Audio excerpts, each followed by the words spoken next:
Hello there. Hello, Marion. You were first yesterday too. You've got fast thumbs. Marion, Sharon, Evelyn, and there was somebody else. And then I don't know. I'm afraid I don't see everyone who's with us because I just look at the first few names to check that somebody's here before I enter the party. But I'm very glad that you're all here. My name is Gildart. And this is Fireside Reading, where I sit in front of the fire every day at 5 when I can and read to anyone who might like to join us. We are currently in the middle of The Woman in White, a book that I'm really enjoying. I do like detectives. We're actually in our spring season of murder mysteries. And this isn't quite a murder mystery, but we did read a couple before. Dorothy L. Sayers, with Lord Peter Wimsey's first book, and then an Agatha Christie. And now we're doing this. And in the summer, we're going to move on to some different fare with Don Quixote. And that's going to be a long summer read together. I can't wait for that too. And yesterday, if anybody's interested, at the start of yesterday's reading, I gave a rough recap of the whole of the story so that if you're new and you were to listen to yesterday, you'd be able to work out where we are. I always like that when they do that at the front end of TV shows so that you sort of roughly know who's who and what's what. Because this is quite a long book and it's nice to keep up. So, let's see where we are. The book is split into various different, what he calls epochs.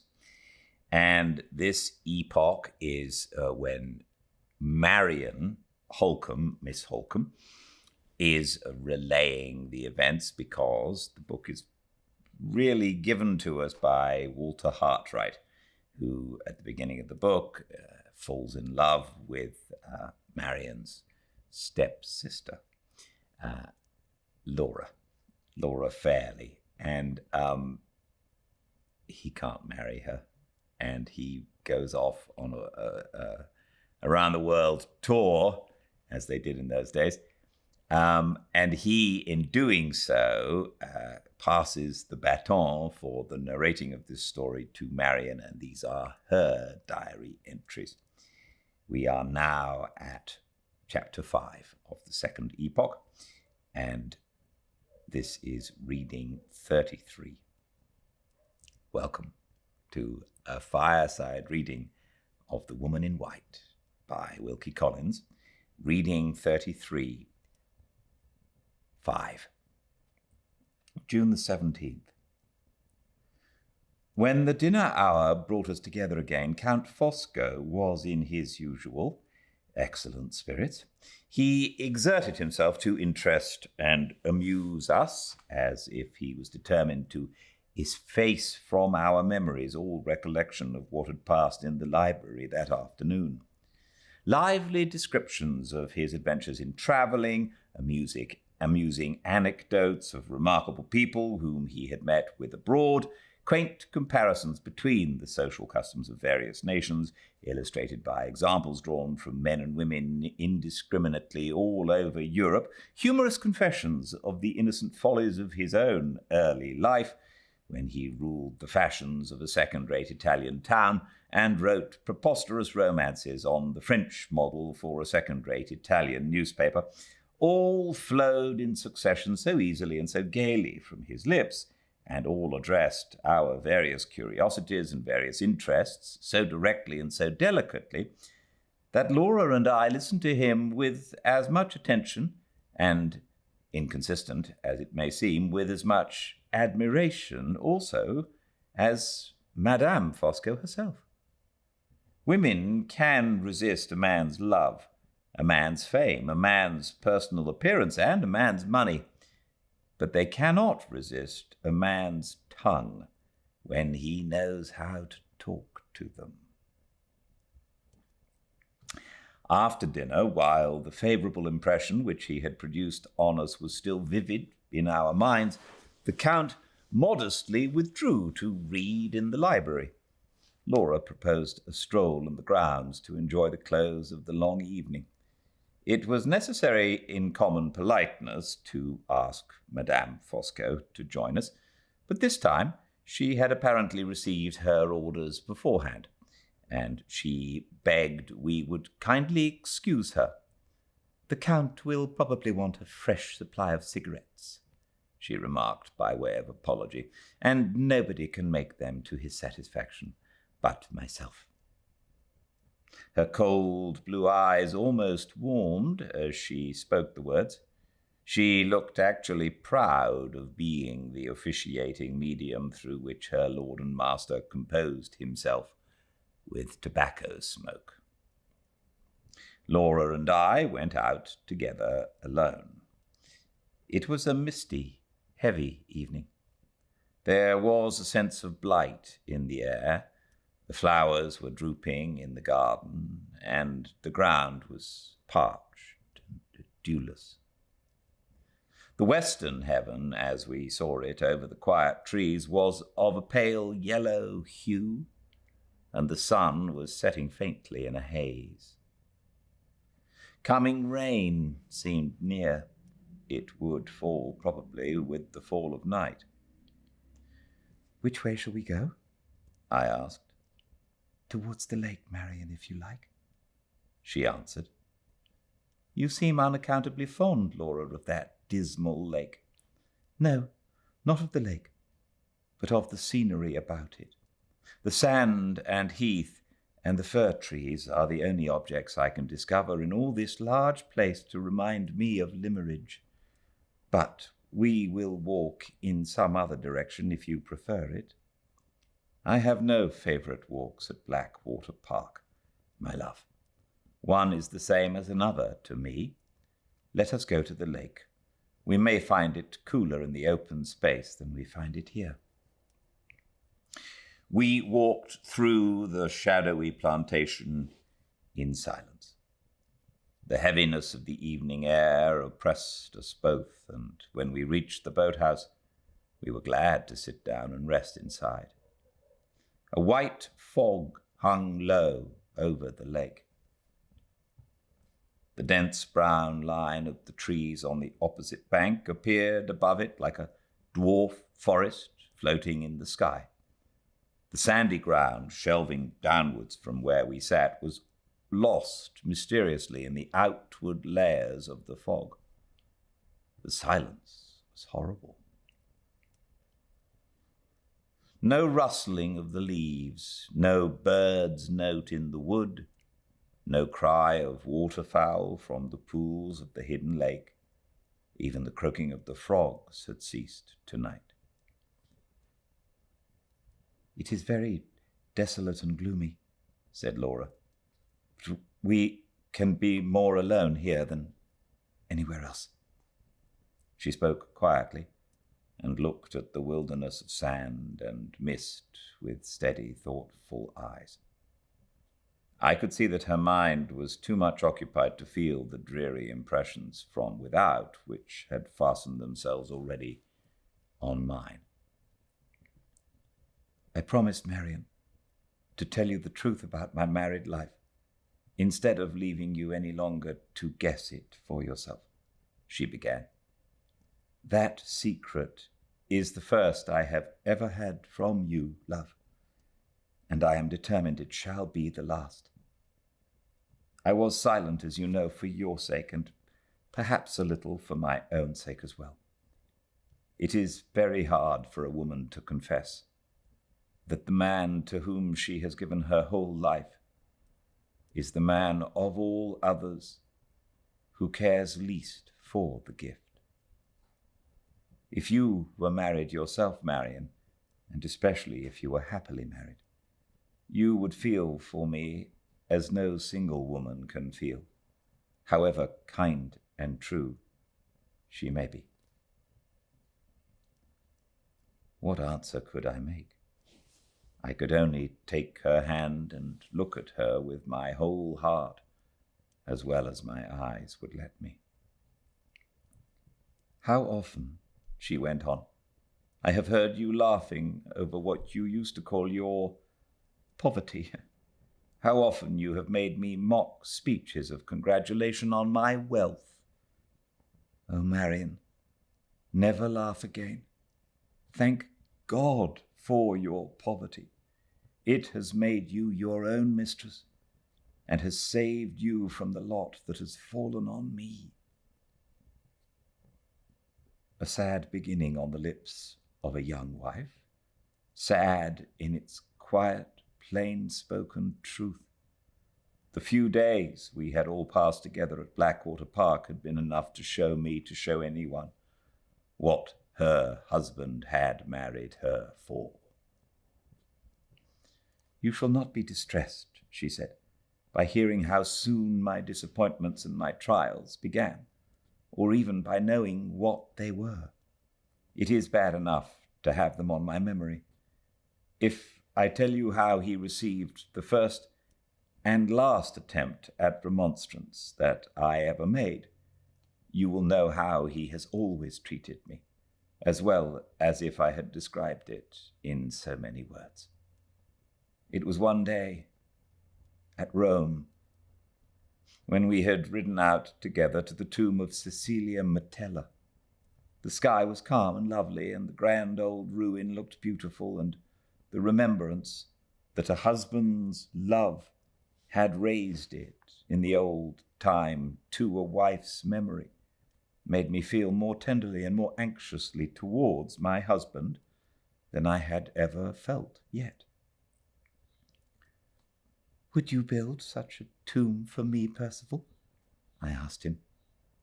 You said you loved me dearly before we were married, and yet, since that time, I could get no farther, Marion. He was not even looking at me.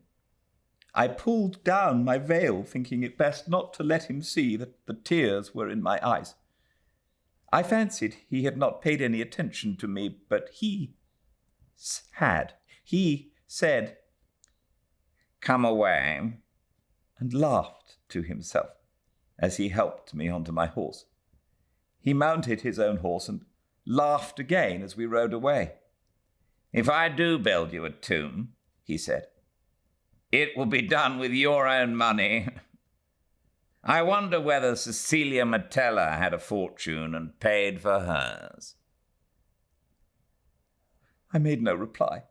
How could I, when I was crying behind my veil? "Ah, you light-complexioned women are all sulky," he said. "What do you want, compliments and soft speeches? Well, I'm in a good humor this morning. Consider the compliments paid and the speeches said." Men little know when they say hard things to us how well we remember them and how much harm they do us. It would have been better for me if I had gone on crying, but his contempt dried up my tears and hardened my heart. From that time, Marion, I never checked myself again in thinking of Walter Hartwright. I let the memory of those happy days when we were so fond of each other in secret come back and comfort me. What else had I to look to for consolation? If we had been together, you would have helped me to better things. I know I was wrong, darling, but tell me if I was wrong without any excuse. I was obliged to turn my face from her. "Don't ask me," I said. "Have I suffered as you have suffered? What right have I to decide?" "I used to think of him," she pursued, dropping her voice and moving closer to me. "I used to think of him when Percival left me alone at night to go among the opera people. I used to fancy what I might have been if it had pleased God to bless me with poverty, and if I had been his wife. I used to see myself in my neat, cheap gown, sitting at home and waiting for him while he was earning our bread, sitting at home and working for him and loving him all the better because I had to work for him. seeing him come in tired and taking off his hat and coat for him, and Marion pleasing him with little dishes at dinner that I had learnt to make for his sake. Oh, I hope he is never lonely enough and sad enough to think of me and see me as I have thought of him and see him. As she said those melancholy words, all the lost tenderness returned to her voice, and all the lost beauty trembled back into her face. Her eyes rested as lovingly on the blighted, solitary, ill-omened view before us, as if they saw the friendly hills of Cumberland in the dim, threatening sky. "Don't speak of Walter any more," I said, as soon as I could control myself. "Oh, Laura, spare us both the wretchedness of talking of him now." She roused herself and looked at me tenderly. "I would rather be silent about him forever," she answered, "than cause you a moment's pain." "It is in your interests," I pleaded. "It is for your sake that I speak. If your husband heard you, it would not surprise him if he did hear me." She made that strange reply with a weary calmness and coldness. The change in her manner when she gave the answer startled me almost as much as the answer itself. "Not surprise him?" I repeated. "Laura, remember what you are saying. You frighten me." "It is true," she said. "It is what I wanted to tell you today when we were talking in your room. My only secret when I opened my heart to him at Limmeridge was a harmless secret, Marion. You said so yourself. The name was all I kept from him, and he has discovered it." I heard her, but I could say nothing. Her last words had killed the little hope that still lived in me. "It happened in Rome," she went on, as wearily calm and cold as ever. "We were at a little party given to the English by some friends of Sir Percival's, Mr. and Mrs. Markland. Mrs. Markland had the reputation of sketching very beautifully, and some of the guests prevailed on her to show us her drawings. We all admired them. But something I said attracted her attention particularly to me. "Surely you draw yourself?" she asked. "I used to draw a little once," I answered, "but I have given it up." "If you have once drawn," she said, "you may take to it again one of these days. And if you do, I wish you would let me recommend you a master." I said nothing. You know why, Marion, and tried to change the conversation. But Mrs. Markland persisted. "I have had all sorts of teachers," she went on, "but the best of all, the most intelligent and the most attentive, was a Mr. Hartwright. If you ever take up your drawing again, do try him as a master. He is a young man, modest and gentlemanlike. I am sure you will like him." Think of those words being spoken to me publicly in the presence of strangers who had been invited to meet the bride and bridegroom. I did all I could to control myself. I said nothing and looked down close at the drawings. When I ventured to raise my head again, my eyes and my husband's eyes met, and I knew by his look that my face had betrayed me. "We will see about Mr. Hartwright," he said, looking at me all the time, "when we get back to England. I agree with you, Mrs. Markland. I think Lady Glyde is sure to like him." He laid an emphasis on the last words, which made my cheeks burn and set my heart beating as if it would stifle me. Nothing more was said. We came away early. He was silent in the carriage driving back to the hotel. He helped me out and followed me upstairs as usual, but the moment we were in the drawing room, he locked the door, pushed me down into a chair, and stood over me with his hands on my shoulders. "Ever since that morning, when you made your audacious confession to me at Limmeridge," he said, "I have wanted to find out the man, and I found him in your face tonight. Your drawing master was the man, and his name is Hartright. You shall repent it, and he shall repent it to the last hour of your lives. Now go to bed and dream of him if you like, with the marks of my horsewhip on his shoulders." Whenever he is angry with me now, he refers to what I acknowledged to him in your presence with a sneer or a threat. I have no power to prevent him from putting his own horrible construction on the confidence I placed in him. I have no influence to make him believe me or to keep him silent. You looked surprised today when you heard him tell me that I had made a virtue of necessity in marrying him. You will not be surprised again when you hear him repeat it the next time he is out of temper. "Oh, Marian, don't! You hurt me!" I had caught her in my arms, and the sting and torment of my remorse had closed them round her like a vice. Yes, my remorse.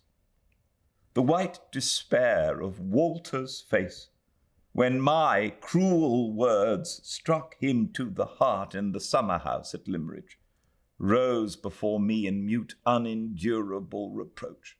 My hand had pointed the way which led the man my sister loved step by step, far from this country and his friends. Between those two young hearts I had stood, to sunder them forever, the one from the other, and his life and her life lay before me alike in witness of the dead. I had done this, and done it for Sir Percival Glyde. For Sir Percival Glyde. I heard her speaking, and I knew by the tone of her voice that she was comforting me, I who deserved nothing but the reproach of her silence. How long it was before I mastered the absorbing misery of my own thoughts, I cannot tell.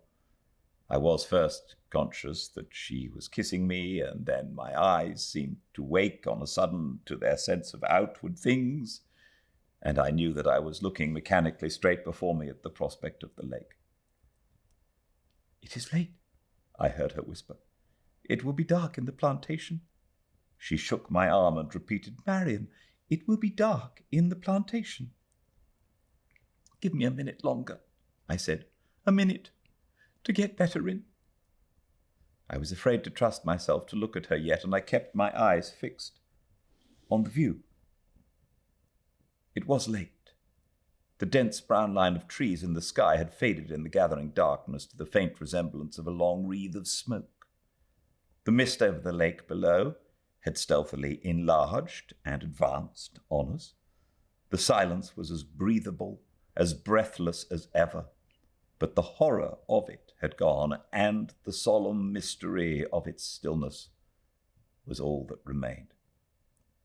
"We are far from the house," she whispered. "Let us go back."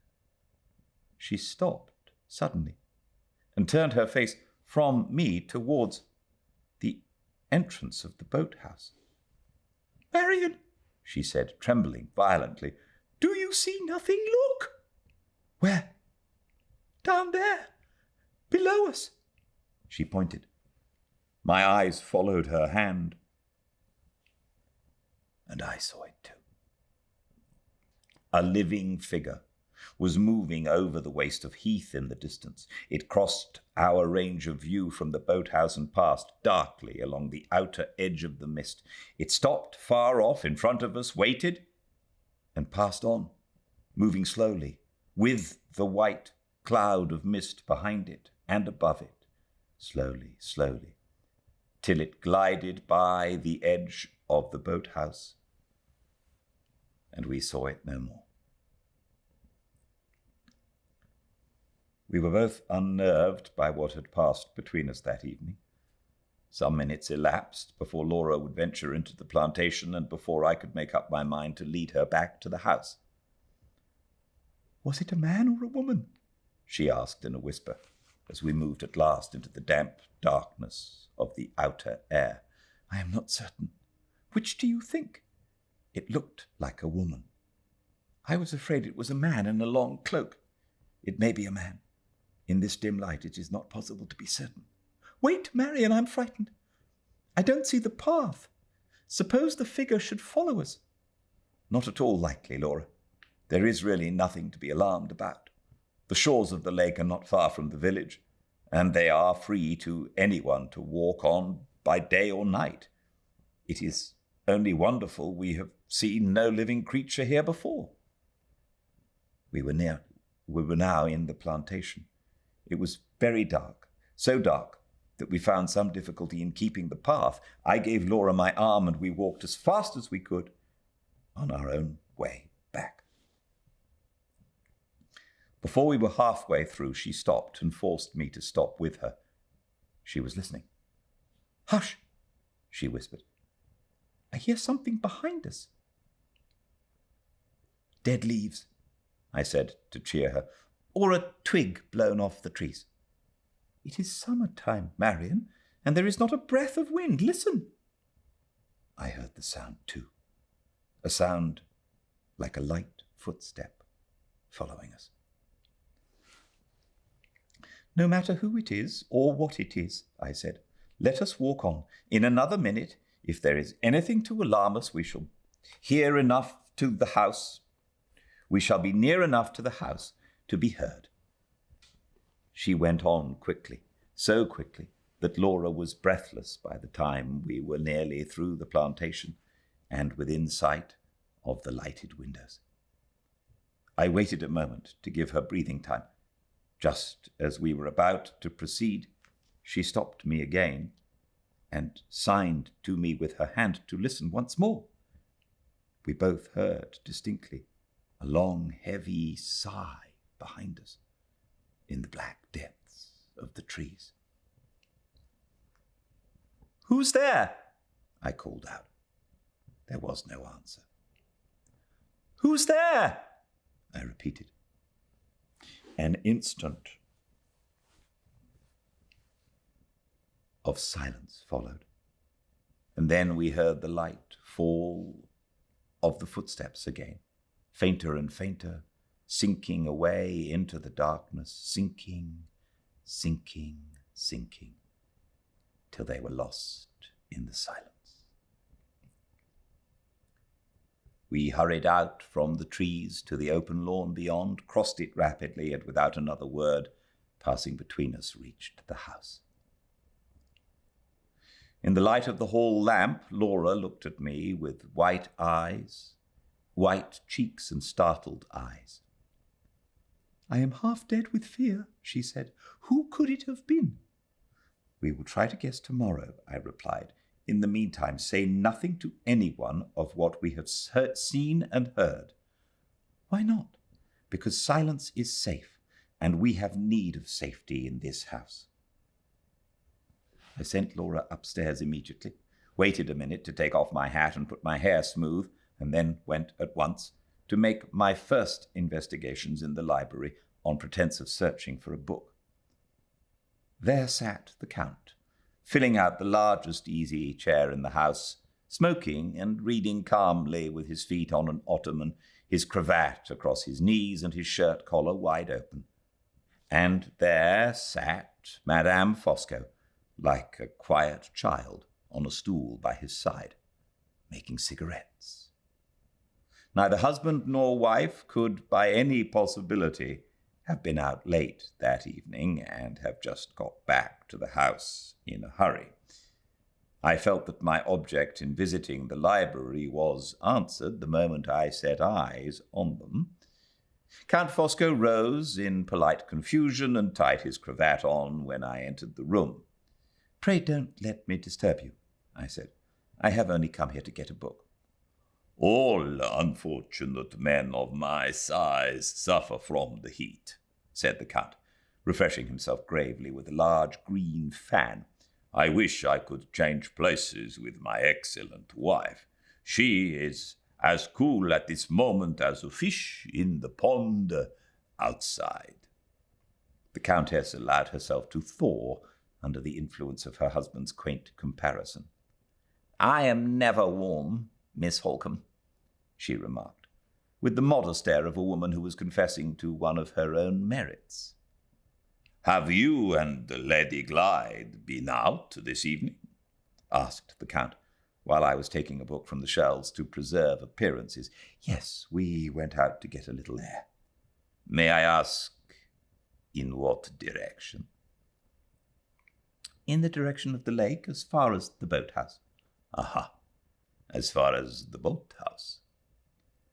Under other circumstances, I might have resented his curiosity, but tonight I hailed it as another proof that neither he nor his wife were connected with the mysterious appearance at the lake.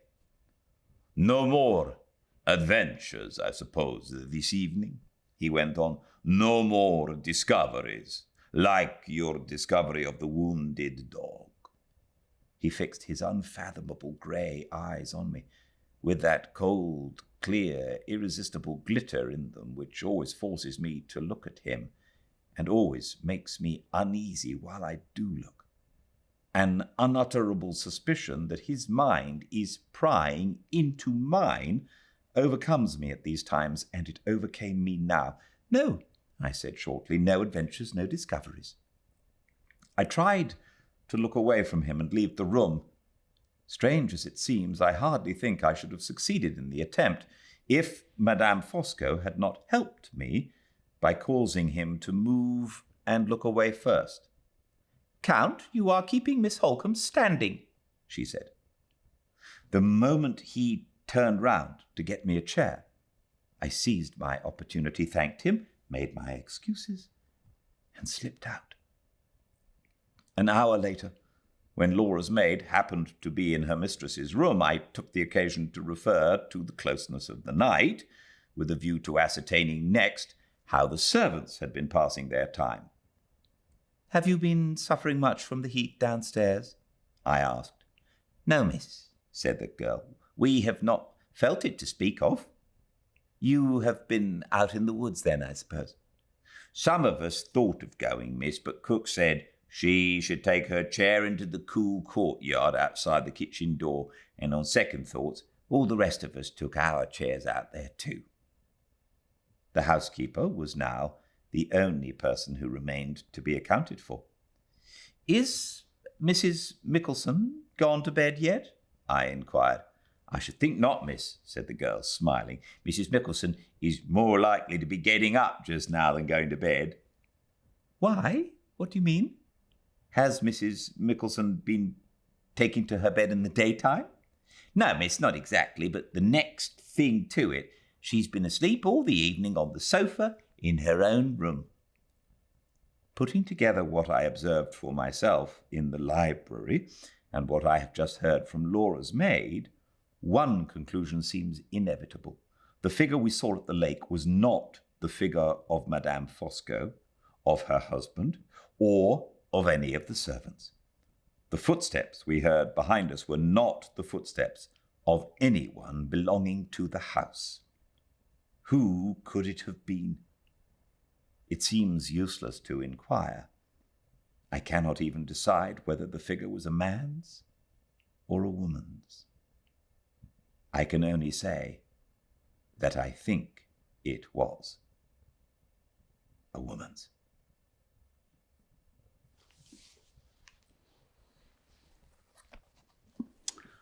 I think it was a woman's too, and I think Barnaby thinks it was a woman's. Well, it's taken about 2 years, but finally Barnaby has appeared on my lap during a reading and stayed.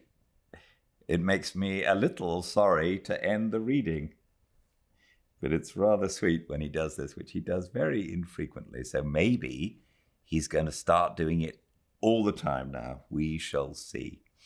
I will read again tomorrow, hopefully with Barnaby, same time and place, 5 Pacific at Fireside Reading on Instagram.